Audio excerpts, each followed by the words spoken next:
Tidak ada garis kalimat seperti itu yang tercetus dari mulut Ka'ab bin Malik. Beliau menyadari surat Raja Ghassan itu adalah ujian berikutnya yang harus dihadapi dengan sepenuh kesedaran dan kefahaman. Adapun matlamat dunia dan akhirat yang diinginkannya adalah keredaan Allah dan Rasulnya, bukan pengakuan atau pengiktirafan manusia, bukan apresiasi Raja Ghassan. Surat Raja Ghassan itu benar-benar merupakan sebuah ujian keikhlasan yang datang tepat pada waktunya, dan Ka'ab mampu melalui ujian ini dengan sempurna apabila beliau menolak pelawaan seorang raja dan membakar surat itu ke dalam unggun api. Selepas 40 hari pemulauan itu berjalan, timbul bibit-bibit harapan sekalian umat Islam agar hukuman ke atas 3 orang sahabat Nabi itu berakhir. Tetapi perutusan Rasulullah SAW membawa satu arahan baru, iaitu perintah supaya Ka'ab bin Malik, Murarah bin Rabi' dan Hilal bin Umayyah berjauhan dengan isteri. Perutusan Rasulullah SAW yang datang bukan perutusan pengampunan, sebaliknya hukuman ditambahkan lagi dengan perintah berpisah tempat tinggal dengan isteri. Hidup dirasakan seperti dalam penjara, tanpa teman, tanpa anak dan isteri yang menemani walaupun hidup di luar tingkap besi. Lengkap sudah kesunyian mereka. Ketiga-tiga sahabat Nabi ini menjalani babak baharu dalam hukumannya. Bagaimanapun, mereka tetap akrab dengan hukuman tersebut. Mereka tidak memberontak, menunding kesalahan kepada orang lain, apalagi menolak hukuman berikutnya yang menanti mereka. Justru bersantai sahaja di rumah dan tidak bersama-sama kaum muslimin ke medan perang bukanlah kesalahan yang ringan.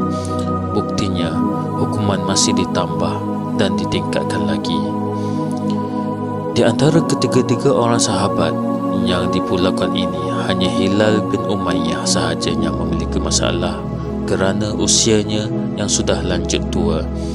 Lantaran itu, isterinya datang menemui Rasulullah SAW mengadu bahawa suami sudah tua dan tidak memiliki pembantu untuk menguruskan sebarang aktivitinya.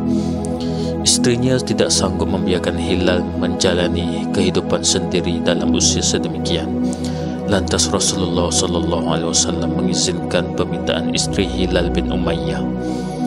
Begitulah mulanya adab generasi Islam di zaman Rasulullah. Bila arahan dikeluarkan oleh Nabi, mereka mendengar dan taat. Ketika hukuman itu terasa sukar dan memberatkan, mereka menghadapi Nabi dengan penuh akur terhadap arahan dan mengharap belas kasihan daripada Allah. Itu semua merupakan hak yang diakui oleh Rasulullah SAW. Ia bukanlah suatu keaiban. Bahkan inilah contoh interaksi yang sangat mulia di antara orang-orang beriman yang sangat mencintai Allah dan Rasulnya. Pada malam yang ke-50, seusai Ka'ab bin Malik solat subuh di pergelangan rumahnya, bertafakur menyesali segala perbuatannya, tiba-tiba kedengaran suara teriakan kuat oleh seseorang di puncak gunung Sal'ain, salah sebuah gunung di Madinah. Ya Ka'ab bin Malikin abshir, wahai Ka'ab bin Malik, bergembiralah.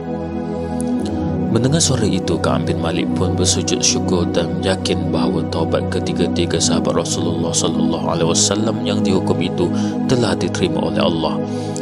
Seorang dari Bani Aslam meluncur laju menaiki kuda menuju ke pintu rumah Ka'ab, iaitu bernama Hamzah bin Umar al-Aslami, kerana beliaulah yang telah mengangkat suaranya yang tinggi di atas gunung membawa berita gembira tersebut.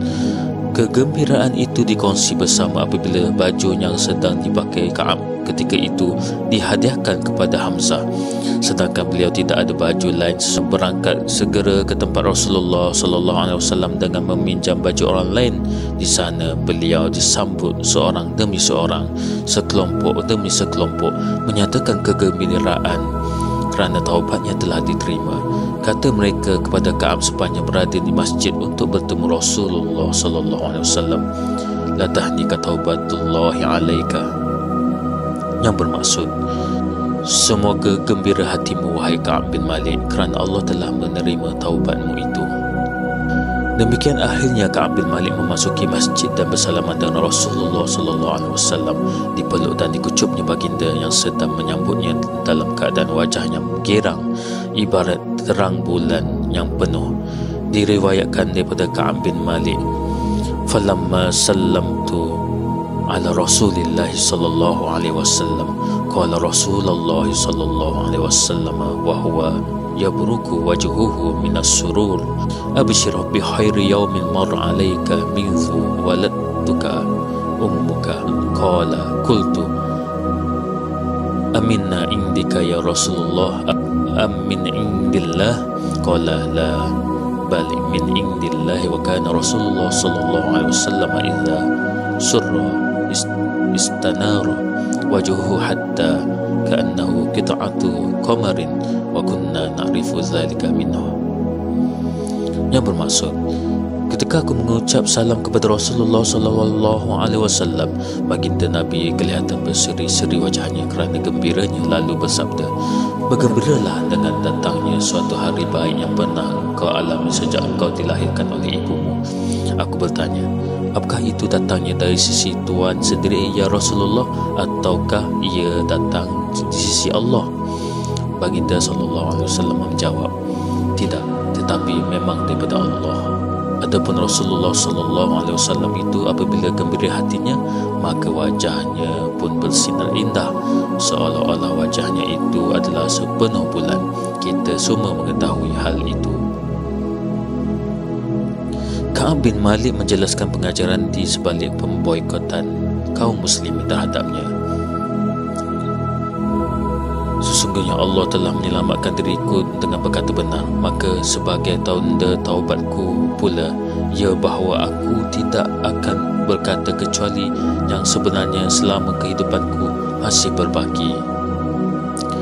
Kemudian turun ayat Allah Subhanahu wa taala dalam surah At-Taubah ayat ke-117 bermaksud, sesungguhnya Allah telah menerima taubat Nabi dan orang-orang Muhajirin dan Ansar yang mengikutinya, yakni berjuang dalam masa kesukaran.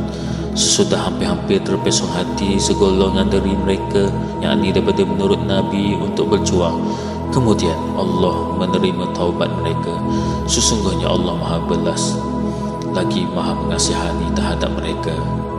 Sadaqallahul Azim.